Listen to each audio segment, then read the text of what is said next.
यहाँ भक्ति भी है और ज्ञान भी। चलिए शुरू करते हैं आज की कथा। कार्तिक मास का पावन समय था।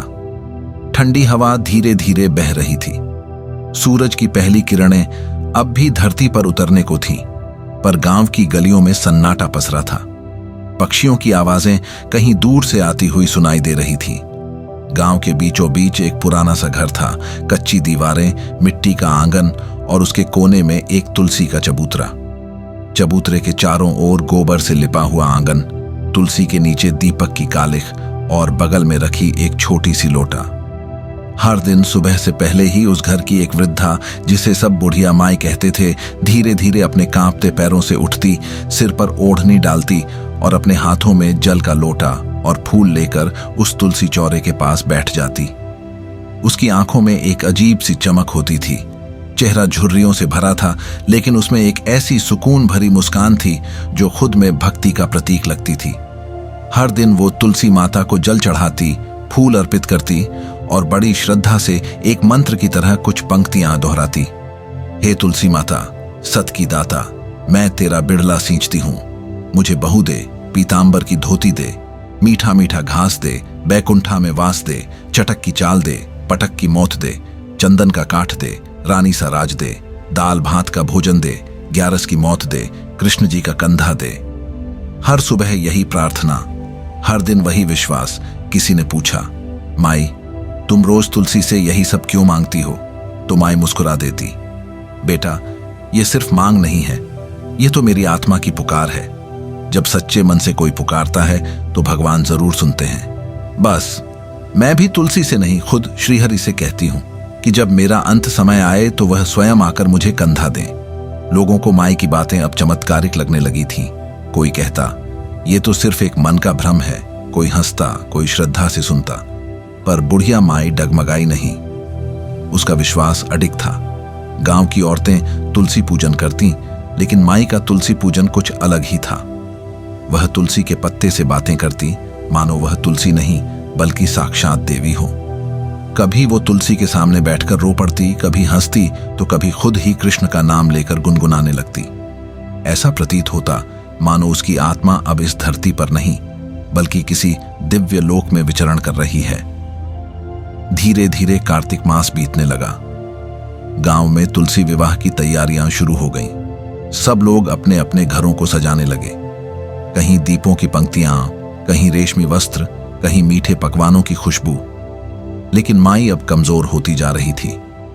उसके शरीर में पहले जैसी ताकत नहीं रही थी, पर तुलसी माता की सेवा में कोई कमी नहीं थी। फिर एक दिन अचानक कुछ अजीब हुआ। माई ने जैसे ही तुलसी माता को जल चढ़ाया, पौधे की पत्तियां एकाएक मुरझाने लगीं। हरे पत्ते सूखने लगे, फूल झड़ गए और पूरे चबूतरे पर वीरानी छा गई। गांव की औरतें घबरा गईं। यह क्या हुआ? यह पौधा तो सालों से खिला हुआ था, फिर अचानक क्यों सूख गया? यह बात श्रीहरि तक पहुंची। भगवान ने अपनी प्रिय तुलसी से पूछा, हे देवी, तुम क्यों सूख रही हो? तुम्हारे दर्शन से तो भक्तों को पुण्य प्राप्त होता है, फिर इस प्रकार मुरझाना क्यों? तुलसी माता ने नम्रता से उत्तर दिया, प्रभु, एक वृद्धा जिसे सब बुढ़िया माई कहते हैं, रोज मेरे पास आती है। बड़ी श्रद्धा से मुझे जल चढ़ाती है, मुझसे बात करती है। वह हर दिन आपसे एक ही बात मांगती है कि आप अंत समय में उसे कंधा देने आए। प्रभु, मैं उसे अन्य सभी सुख दे सकती हूँ, बहू, भोजन, राजघर, लेकिन कृष्ण का कंधा मैं कैसे दे सकती हूँ? यह तो आपके हाथ में है प्रभु। भगवान मुस्कुरा उठे, बोले, हे तुलसी, तू व्याकुल मत हो।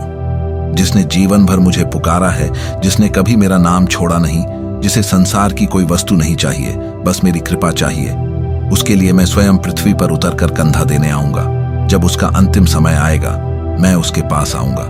तू उससे कह देना, उसका विश्वास व्यर्थ नहीं जाएगा। तुलसी माता अब फिर से हरी हो गई। पत्तियों में चमक लौट आई। चबूतरे पर जैसे कोई अद्भुत ऊर्जा फैल गई।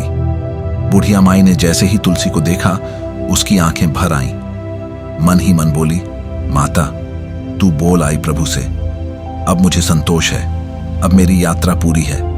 और फिर कार्तिक पूर्णिमा की रात थी। शीतल हवा बह रही थी। घरों में दीपक जल रहे थे, लेकिन माई अपने बिस्तर पर चुपचाप लेटी थी। उसकी सांसें धीमी थीं, आंखें बंद थीं लेकिन चेहरे पर शांति थी, जैसे वह किसी का इंतजार कर रही हो। रात गहराती गई और माई की आत्मा धीरे धीरे शरीर से विलग होने लगी। सुबह होते ही खबर गांव में फैल गई, बुढ़िया माई अब इस संसार में नहीं रही। पूरा गांव इकट्ठा हो गया, सबकी आंखों में आंसू थे। कोई कह रहा था माई तो देवी थी, कोई कहता ऐसी श्रद्धा किसी में नहीं देखी। परंतु जब लोगों ने उनकी देह को उठाना चाहा तो वह हिली तक नहीं। 4 लोग आए, 8 लोग लगे, लेकिन कोई उसे उठा नहीं पाया। सब चौंक गए, ऐसा कैसे हो सकता है? मृत शरीर तो हल्का होता है, फिर ये इतनी भारी क्यों? तभी दूर से एक बालक आता दिखा। 12 वर्ष की उम्र, पीतांबरी वस्त्र, बांसुरी कमर में बंधी, मुकुट में मोरपंख, चेहरा तेज से दमकता हुआ। लोगों ने देखा तो मन अपने आप झुक गया। वो बालक बोला, मैं माई के कान में कुछ कहूंगा तब वह हल्की हो जाएगी। लोग चुप हो गए। बालक झुका और धीरे से माई के कान में कहा, बुढ़िया माई, मन की निकाल ले, पीतांबर की धोती ले, मीठा मीठा घास ले, बैकुंठा का वास ले, चटक की चाल ले, पटक की मौत ले, कृष्ण जी का कंधा ले। इतना सुनते ही माई की देह एकदम हल्की हो गई। बालक ने कंधा लगाया और शव यात्रा शुरू हुई। वातावरण में दिव्य सुगंध फैल गई।